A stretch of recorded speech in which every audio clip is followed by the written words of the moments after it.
panda. I got broads in Atlanta, just to lean the family. Credit cards in the...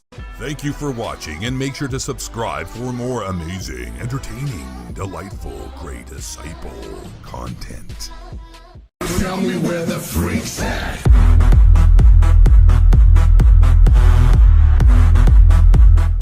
Hold up. Hey. Paul Precopia is a 40-year-old business owner from Beloit, Wisconsin. He is suing his ex-girlfriend, 29-year-old sales representative Melissa Paul, for loans and pain and suffering. Melissa is countersuing for emotional distress and the return of her property. Now, here's Judge Joe Brown. You want to sue the defendant, who is apparently your former girlfriend or lover, for past due rent, a tire loan, a Valentine's Day loan, and for pain and suffering due to an abortion. And you, ma'am, are counterclaiming, asserting that the plaintiff harassed you, that the items that he's talking about actually were gifts. You wish the return of your books. You want to get compensated for the emotional distress he has caused you as a result of the harassment, and for 1/2 the cost of the abortion. Is that correct? What kind of relationship did you two have, and for how long? Okay. Most important thing here is I care about her. I've always loved her, and I always will love her. All right, but And, how long okay, were you We two were involved? 6 months. Now, how did your claim arise? Essentially, one of the most important things is dealing with the emotional aspects, and I'm mainly concerned with getting Well, let's loss. put some logical order to Okay. it. Okay, before During you two break up, you during apparently say there were some loans given to her. What are these about? First off, I was on disability, but I'd loved her so much. We were dating, and I had been real concerned. I'm that kind of person. I really want to be deeply involved with someone. I'd waited 5 years to get involved with someone, and had basically used the first 5 years since my last divorce just to be with my son, and then I decided to get involved in a relationship. I really put a lot of effort into it, and it was real important to me, and I explained several times how much I loved and cared her and made sure that she felt the same way. May I ask you a question? Yes, sir. How is it that you say, I'm going to wait 5 years before I get emotionally involved, and then you say, okay, now I'm ready to get involved, and then I get involved? Well, what happened was, it's like love at first sight kind of thing. I had no intentions of getting that heavily involved, believe me. And then I met her, saw her in the park, and I just thought she was so special and so beautiful. And as I talked with her, one of the things we talked about was that she had recently gotten off a divorce, and that she wanted someone who was really sensitive and caring. And within a short time, I said, I have really strong feelings for you. I said, am I crazy? Please tell me if, I'm moving too fast. Just let me know that. Because I said, I don't want to go through the pain of hurt, of being involved with someone, have them say, get lost. Because I said, the feelings I have for you, I could never tell you to get lost under any circumstances. And she said she felt the same way. She clearly said, and I'm very communicative, I demand to know the answers to these things. And I said, look, if... Demand? Yeah, I demand. I want to know that if I'm caring this much for someone, that, am I out of place or not? Am I asking too much? Do you love me this much? That's a little unusual. I know. In terms of the way you put it. You demand of them that they give you a response to this. It's kind of natural. You're looking at someone saying, look, I'm really feeling strongly for you. Do you really feel this way toward me? I'm just using the example that I was firm, that I didn't want to just hear, well, no, I like you too. Okay, you were firm in demanding an answer to that I wanted question. The truth, if there was the same depth. What answer did you give him, if any? I don't really, honestly, I don't remember. Did you like him?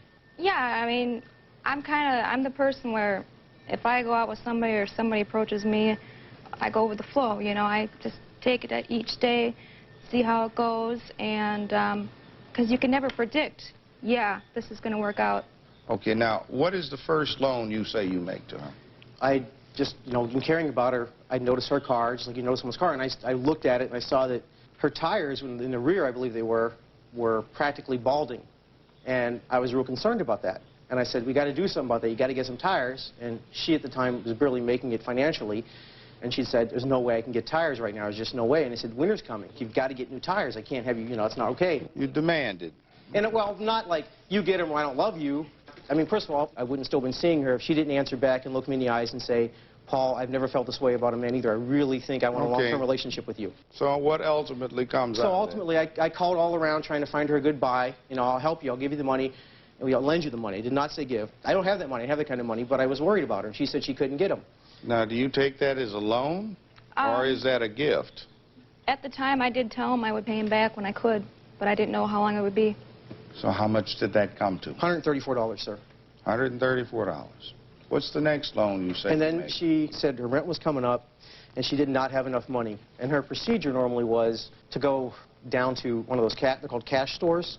You borrow money against your future paycheck, and then he charged like 20% interest on that. I didn't want her doing that. You became concerned about that, so what did you do? So I first had lent her at least $100 cash for rent to help her pay the rent. You're claiming $200. It's Right, well, $100. actually total, I went through the figures, it was $100, and then another time, a total she needed, this one other time, was $165, specifically so she wouldn't get any return checks.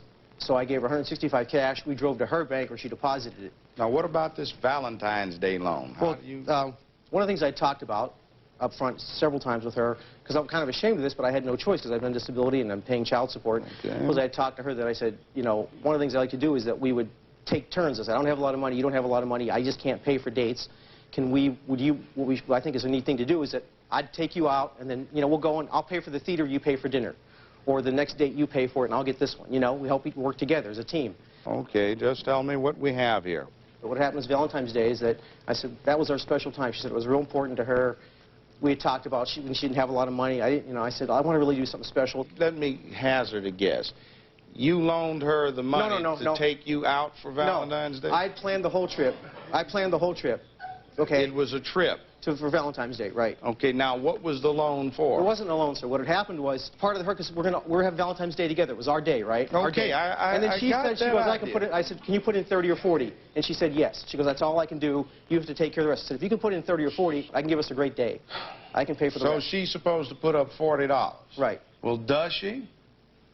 She did not, no. So you're saying she owes you $40 because she said she'd cover that much of the date? Right. On Valentine's Day. Now, let me hear from you, ma'am. So far, $134 on the tires. You said you'd pay him back on that. $100 cash for rent, so you wouldn't have to go to the cash advance place. Do you acknowledge that? Mm-hmm. Okay. $165 to cover some checks that you wrote. Is that right? I don't remember the exact amount. It was a while back. It's hard to remember. Now, what about this $40 share of the Valentine's Day date? Okay. You have to understand, it sounds funny, Your Honor, but we were together, and neither of us had a lot of money, and I wanted to make it a big date. I mean, as you said, you get gifts for each other. She couldn't give me a gift. I heard you. I heard you. I don't want your every thought on the thing. We'll be back with more of Judge Joe Brown. We're back with Judge Joe Brown. The plaintiff in this case says he is still madly in love with the defendant. Nonetheless, he is suing for a series of loans and pain and suffering due to an abortion. The defendant is countersuing for harassment.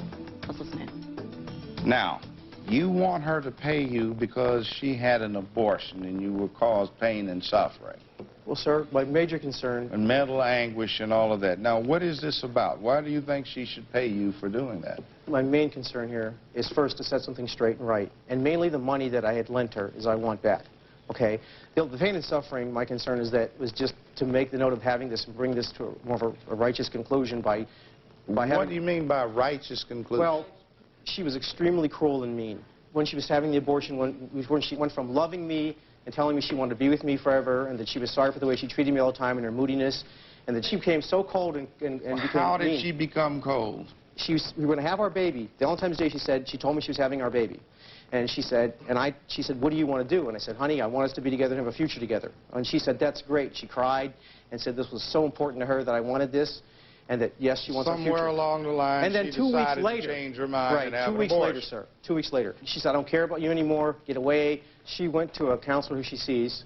She wrote me a letter. She says, I know, because we had talked about, just a preference a little bit.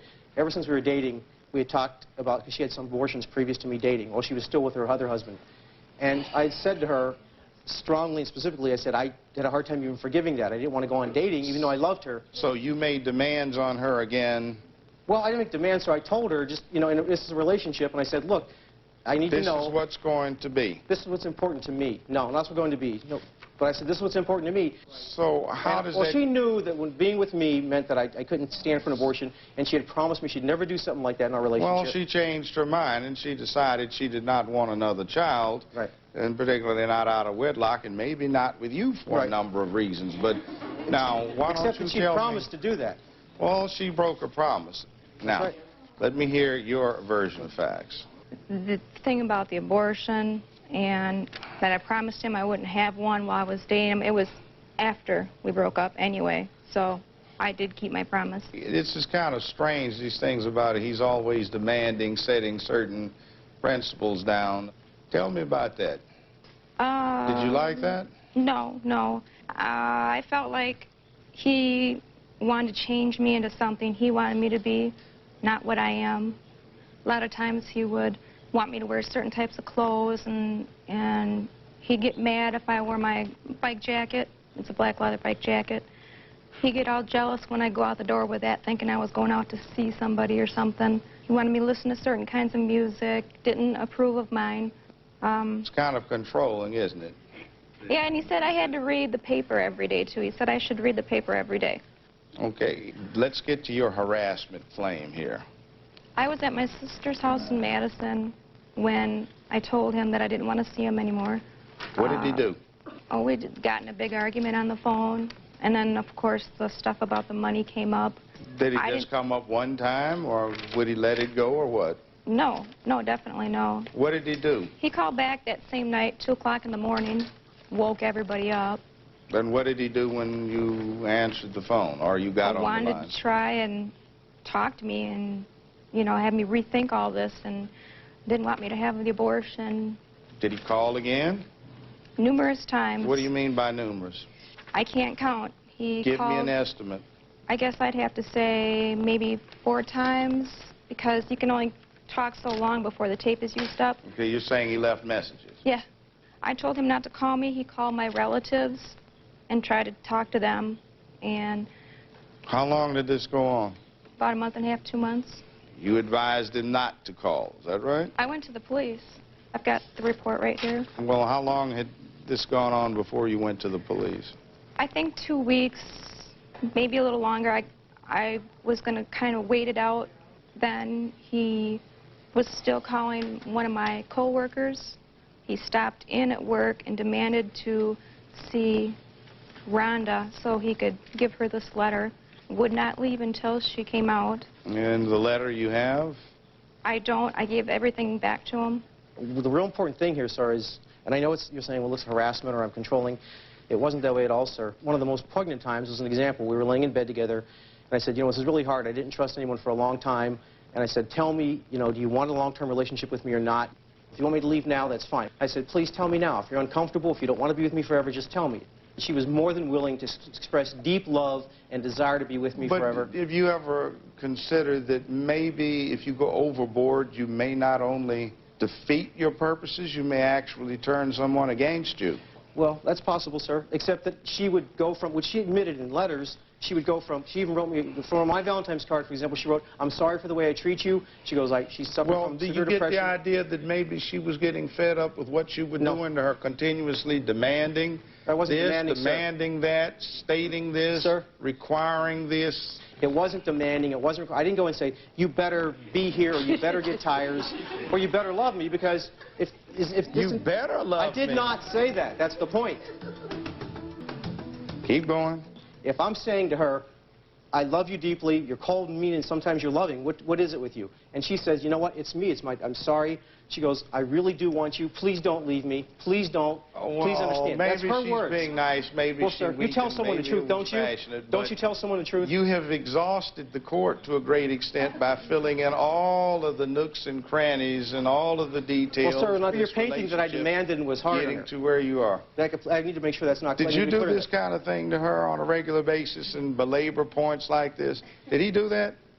Endlessly talk on and on. Endlessly, okay. Because I'm communicating, sir. She reported over and over again that she loved the way I was communicating. Well, maybe she was trying to humor you, but she went to the police because you kept telling her that. I've talked with 30 different women trying to get a handle on this, and several counselors, because I went through a year of depression, and several of them You've received counseling before? Yes, sir. I suggest you go seek it again. And, sir, you know what they said, sir?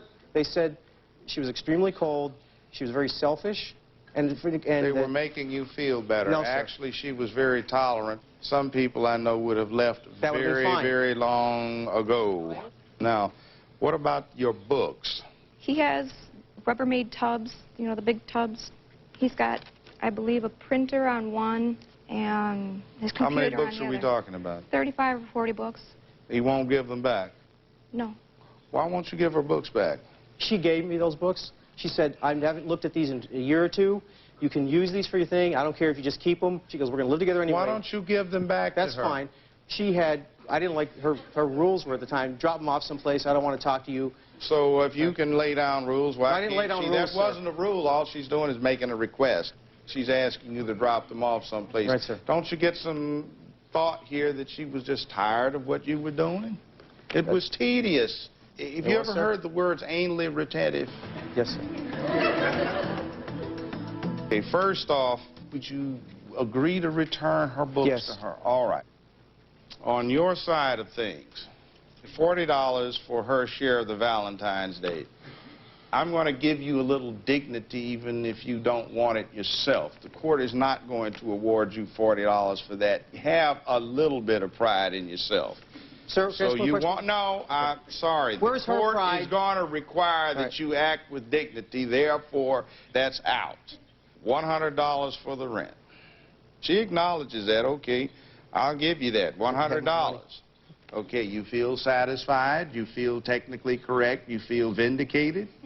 Okay. Just as she does with her books, same thing, sir. Okay, $165 she acknowledges for the I didn't have any cash money. to cover the checks. That's $265. And $134 for the tires, where you insisted and demanded that she replace the tires. I see why you were out of the loop for 5 years. She promised me to, she wanted to pay me back, sir. $399 you have shown that you're entitled to. Now, let's get back to the harassment. He was self-righteously trying to show you his wisdom and point out to you the logical errors in your position by one time telling him how good he was for you, how much you loved him, Try and 20 then times, being ill 20 times. Oh, Yes, sir. God. There he goes right now. Well, I'll tell you what.